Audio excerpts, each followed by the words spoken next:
उर्मिला अपनी निद्रा से जाग जाएगी। उठो उर्मिला, उठो उर्मिला, उठो उर्मिला। आंखें खोलो, देखो, आंखें खोलो, देखो, आंखें खोलो, देखो। मैं आया हूँ, मैं आया हूँ।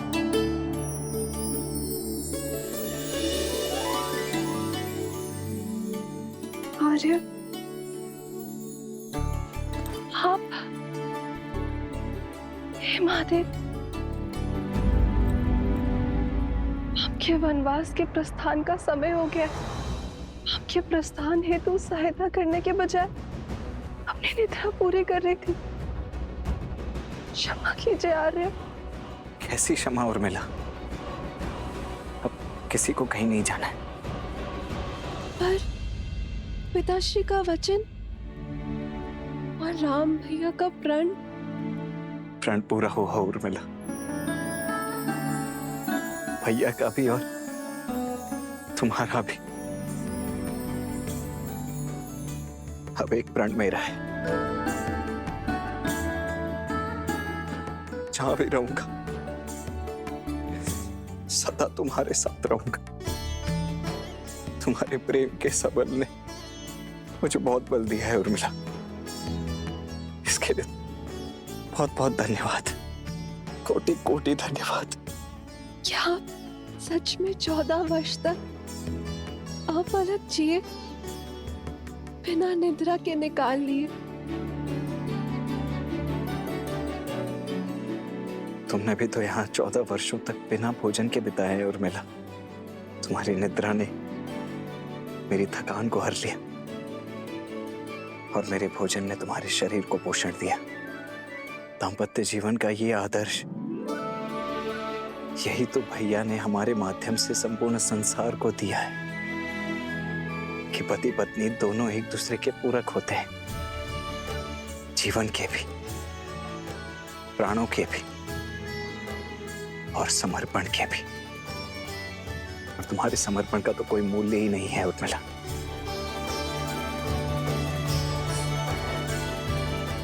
अब चलो, पूरा परिवार, समस्त अयोध्या और विशेषतः भाभी माँ तुमसे मिलने के लिए अत्यंत व्याकुल है। मैं भी आर्य। आओ। दीदी,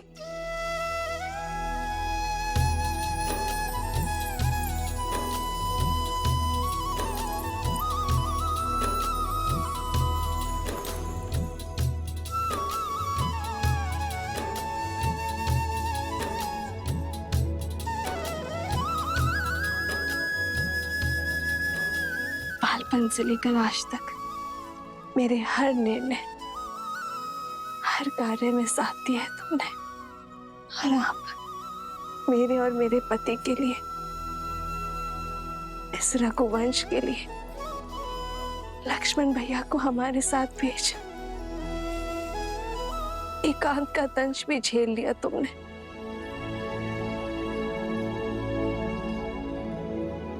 ना जाने ये ऋण कैसे चुका पाऊंगी मैं।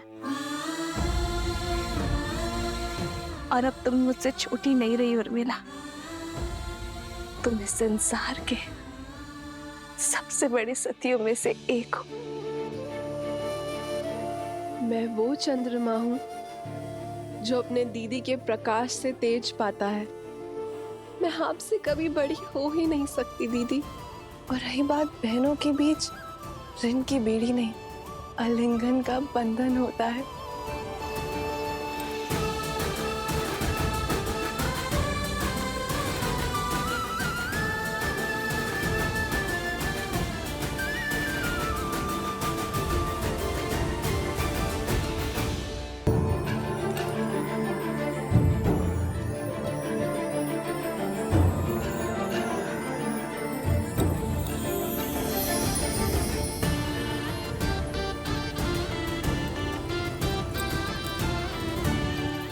बहुत सुंदर, प्यारा लग रहा है।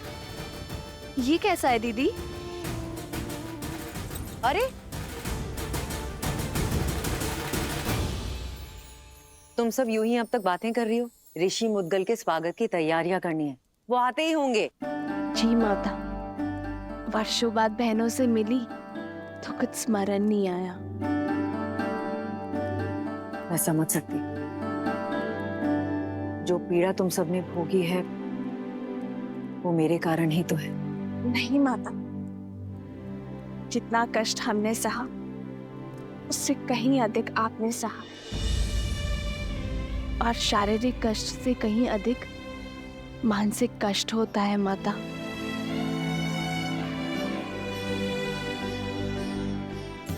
धन्यवाद मेरी पुत्री। किंतु अब कष्ट के और पीड़ा के दिन समाप्त हुए। प्रसन्नता से ऋषि मुद्गल का स्वागत करते हैं, उनसे उपदेश लेते हैं। जो कष्ट और पीड़ा मेरे पुत्रों ने भोगी वो मेरे पोतों को ना भोगनी पड़े।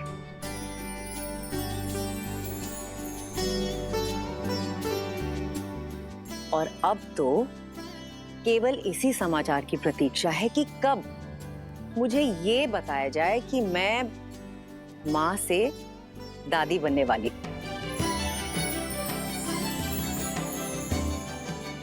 अरे तुम सब यूं ही शर्माती रहोगी या चलोगी मेरे साथ?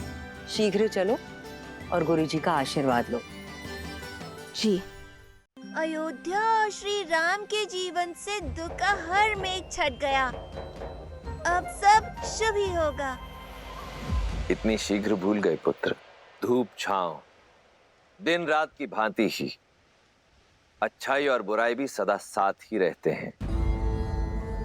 दीपक की आवश्यकता तो वहीं होती है जहां अंधकार होता है और लोग जलते हुए दीपक के प्रकाश में उसके नीचे पसरे हुए अंधकार को देखना भूल जाते हैं। जब सामने सब उचित प्रतीत हो रहा होता है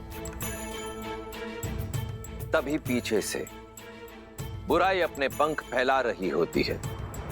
अर्थात दुख की धूप हो या सुख की छांव, सदा सतर्क रहो। हाँ पुत्र, जब भी हम जीवन में कोई शुभ या मंगलमय कार्य करें तब हमें अतिरिक्त सावधानी और सतर्कता बरतनी चाहिए। सत्य और धर्म की क्षमता पर विश्वास रखते हुए अपने तन मन को और अधिक दृढ़ करना चाहिए। प्रिय गणेश, वो देखो, श्री राम उसी योजना का शंखनाद कर रहे हैं। राम राज्य की स्थापना का आरंभ कर रहे हैं। नर रूप में नारायण को प्रत्येक समस्या का सामना करना होगा, हर कठिनाई का हल खोजना होगा, राम राज्य की स्थापना करनी होगी। ऋषिवर, मैं जानता हूं आप सबके मन में क्या चल रहा है, किंतु जो होना है वो अवश्य होगा। 2 दिन बाद शुभ मुहूर्त है और ये राज्याभिषेक के लिए सबसे शुभ है। श्री राम भगवान सूर्य के आशीर्वाद से सूर्यवंश के अगले सिरमौर आप ही होंगे। आपने वन भ्रमण के समय जो ज्ञान और अंतर्दृष्टि अर्जित की है उसको अपने साम्राज्य में उपयोग करने का समय आ गया है। दया, दंड और दर्शन, इसको अपना शस्त्र बनाइए। श्री राम आपके मार्गदर्शन से जगत कल्याण की ओर अग्रसर होगा। सभी आशान्वित हैं कि आप एक आदर्श स्वराज की स्थापना करेंगे और संसार के लिए शुभता का मार्ग प्रशस्त करेंगे।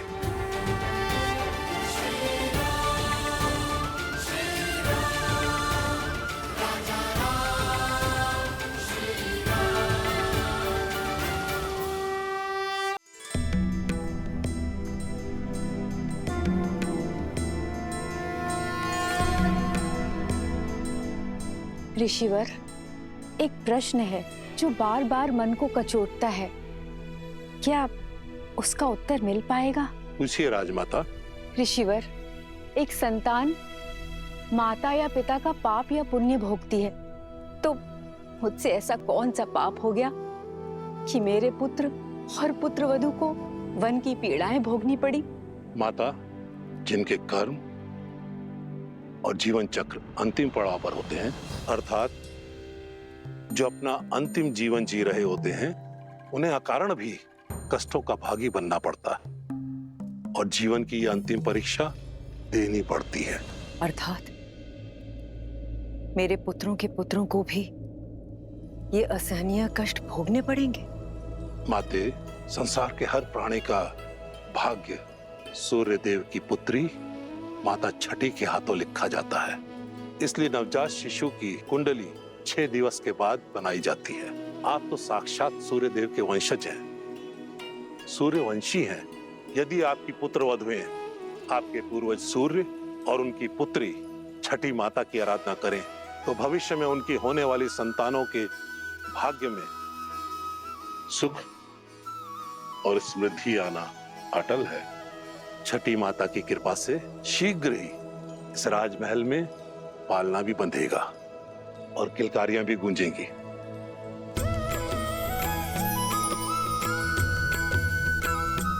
महर्षिवर, हम सभी बहनें छठी माता की पूजा अवश्य करेंगे। ऋषिवर, इस मन में मैं संदेह लेके आई थी, उस मन में आस भरने के लिए बहुत बहुत धन्यवाद।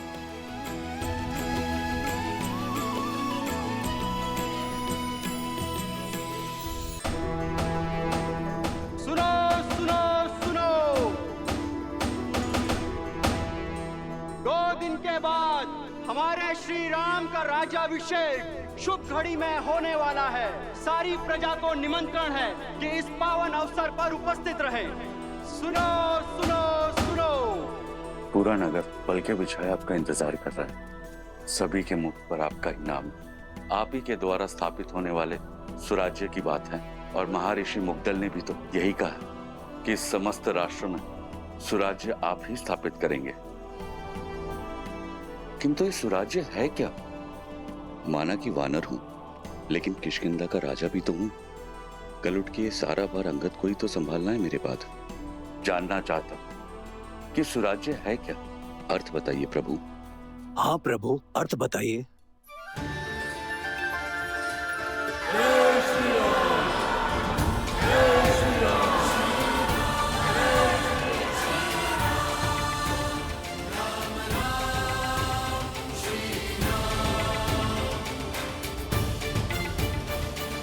सुराज्य का अर्थ जानना था ना मित्र। सुख, समृद्धि, रक्षण और न्याय, ये सुराज्य के लिए आवश्यक है। सुराज्य का अर्थ आपके सामने है मित्र।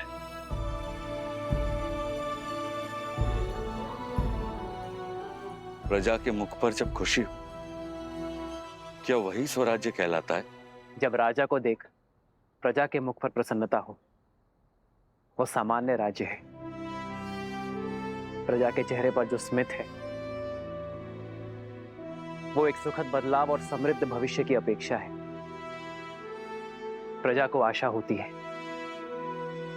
कि राजा उनके दुख सुनेगा, उनकी पीड़ा हरेगा। पर सुराज्य वो जब प्रजा को देख राजा के मुख पर प्रसन्नता हो, राजा को संतुष्टि हो कि वो अपनी प्रजा की अपेक्षाओं को पूर्ण कर पाया है। जब राजा को यह विश्वास हो कि वो अपनी प्रजा के जीवन में बदलाव लाने में सक्षम है, वो है सुराज्य। प्रजा को देख एक राजा तब मुस्कुराता है जब वो जानता है कि ना राजा के मन में कोई प्रश्न है, ना ग्लानि है, ना पीड़ा है, और ना ही उसके प्रजा के मन में। आज मेरी प्रजा के मुख पर स्मित है। मैं अपनी प्रजा की अपेक्षाओं को पूर्ण कर सुराज्य को अवध में लाना चाहता हूं मित्र। और जब यह क्षण आएगा, तब मेरे मुख पर स्मित होगा। आओ मित्र।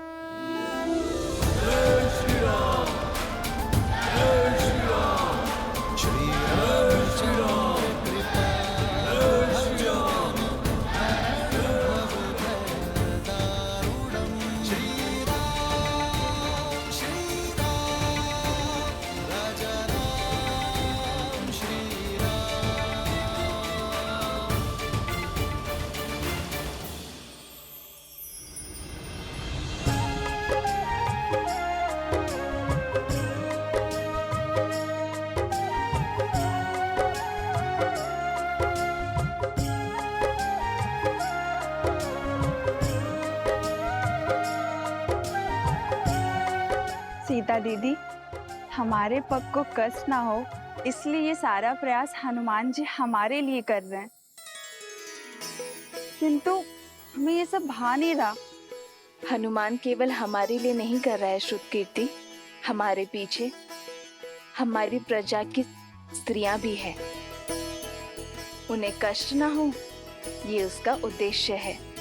हाँ दीदी, पर ये सब केवल हमारे कारण ही हो रहा है ना? हाँ, ये आरंभ है और इसे रोज का नियम बनाना होगा। प्रातः की शुरुआत कहीं ना कहीं से तो होगी ना। स्वच्छता केवल धूल कंकड़ का निवारण नहीं करती, एक स्वस्थ जीवन की नींव भी रखती है। जब राज्य के लोग स्वस्थ होंगे तो हमारा राज्य भी स्वस्थ होगा।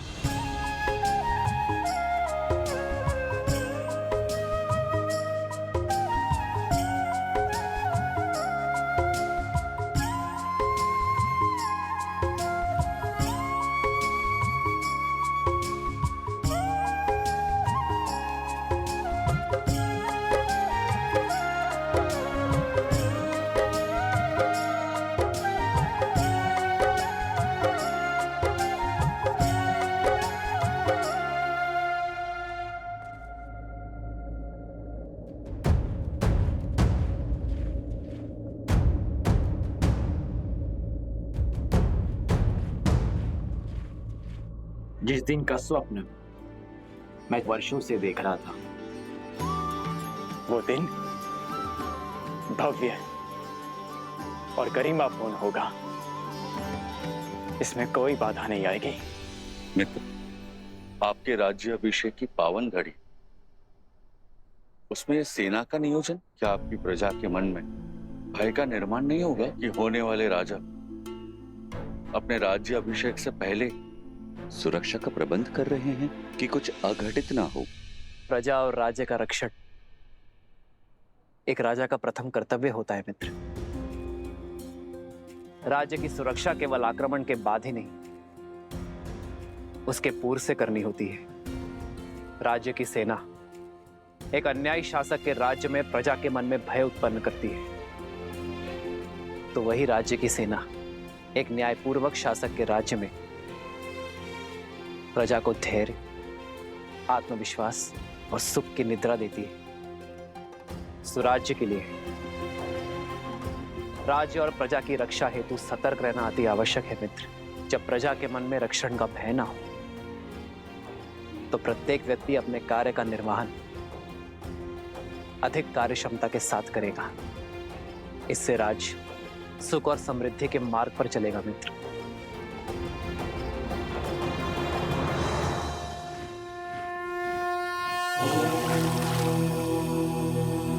शांति शांति शांति।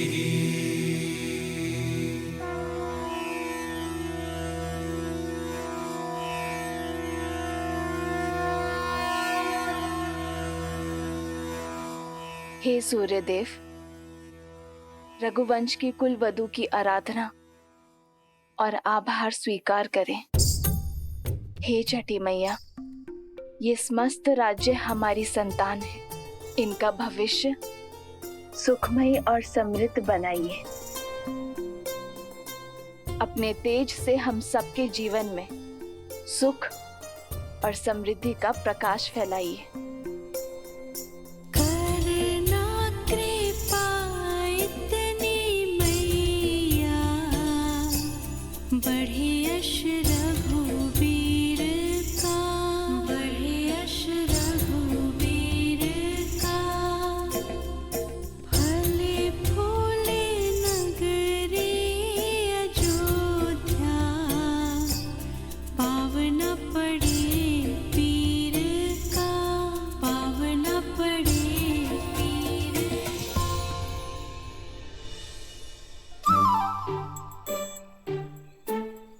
कौन है ये उद्दंडी? कहां छुपे हो? बाहर निकलो।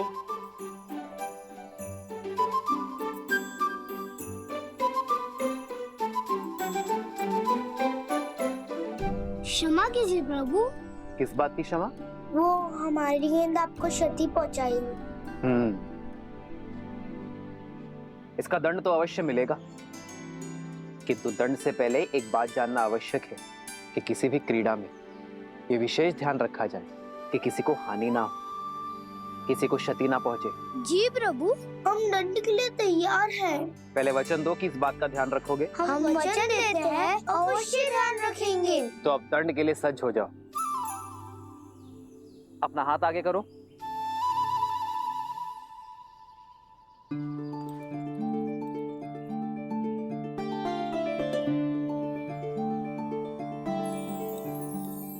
ये हमारे लिए। हाँ, तुम्हारी प्रामाणिकता के लिए। तुम दोनों छुपकर भाग भी सकते थे, परंतु तुम बुलाने पर आए, अपनी भूल स्वीकार कर दंड का सामना भी किया। यही प्रामाणिकता जीवन भर बनाए रखना। चलो अब एक और खेल खेलते हैं। ये देखते हैं कि तुम सब में सबसे वेग से कौन दौड़ता है। भागो।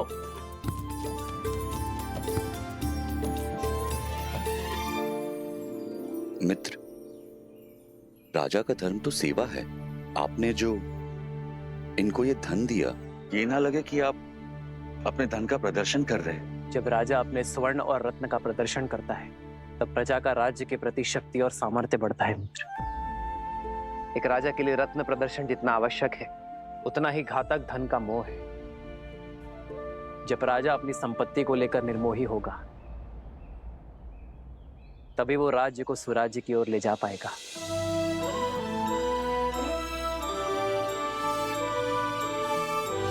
राजा की संपत्ति पर प्रजा का गर्व और राजा के लिए भार हो, यही सुराज्य का सार है। जब राजा अपनी संपत्ति पर गर्व ना करे और उसे अपने कार्यों में प्रयोग करे, तभी राज्य सही अर्थ में सुराज्य होता है।